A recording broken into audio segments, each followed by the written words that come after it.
Imagine having a Harvard-educated lawyer right in your pocket, 24/7.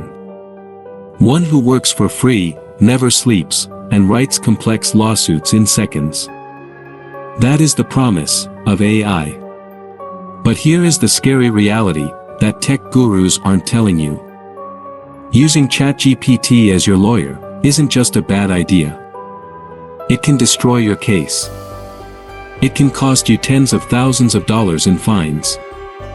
And it can even get you accused of fraud in federal court.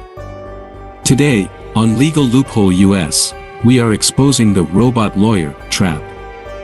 We are going to look at the real people who lost money, including a massive fine from Los Angeles that rocked the legal world in 2025. And we will show you the one huge mistake you must never make. Welcome back to Legal Loophole US. Before we dive into the stories, we have to cover the most important rule. I am sharing legal information and tech commentary. This is not legal advice.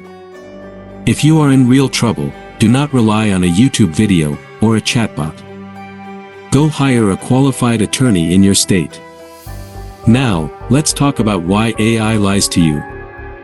The biggest problem with ChatGPT is that it does not know the law.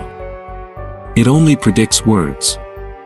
It is like an autocomplete on steroids. When it doesn't know the answer, it doesn't say, "I don't know." It makes up a lie that sounds confident. In the tech world, we call this a hallucination. But in a courtroom, a hallucination can end your career. Let me give you a verified example from July 2025. According to a report by Reason magazine, a bankruptcy lawyer in Illinois named Thomas Nield was fined $5,500. He used ChatGPT to write a legal brief for a Chapter 13 case. The AI invented 4 cases, including one called In re Coleman. When the judge checked, the case did not exist. The judge ordered the lawyer to attend mandatory classes on AI ethics, and warned that anyone using these tools without checking them is living in a cloud. But that fine was small compared to what happened in Los Angeles. In September 2025, the news site CalMatters reported on an attorney named Amir Mostafavi. He filed an appeal where 21 out of 23 quotes were completely fake. He told the court he used AI to enhance his writing. The court called it frivolous and slapped him with a $10,000 sanction.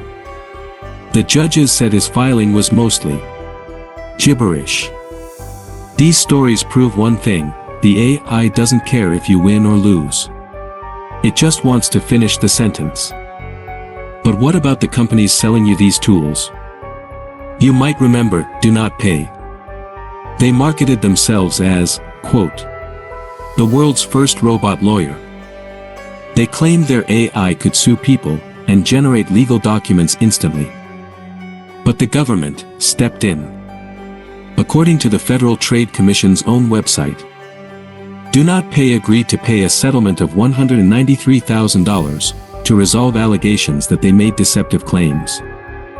The FTC found they had no evidence that their AI worked as well as a human lawyer.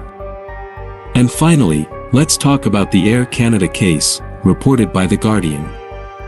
A man named Jake Moffat asked the Air Canada chatbot about a refund policy. The bot lied and said he could get a refund after he traveled. When he tried to claim it, the airline said, no, the bot made a mistake. But the tribunal ruled against the airline. They said, if your chatbot promises a refund, you have to pay it. This proves that even billion-dollar companies cannot stop their AI from lying. So, does this mean AI is useless? No. Absolutely not. You just have to use it correctly. Here at Legal Loophole US, we recommend safe ways to use it. Number 1. The translator.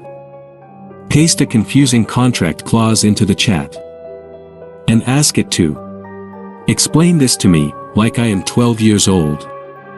It is amazing at simplifying complicated legal language, so you understand what you are signing. Number 2. The brainstormer. Don't ask it for the law. Ask it for questions. Tell it your situation and ask. What are 10 tough questions I should ask my real lawyer when I meet them? This prepares you to get the most out of your paid consultation. The bottom line is this. The law requires human judgment. AI is just a tool. Use it to learn, use it to organize, but never use it to litigate. Have you ever tried asking AI a legal question? Did it give you a good answer, or a crazy one? Let me know in the comments below.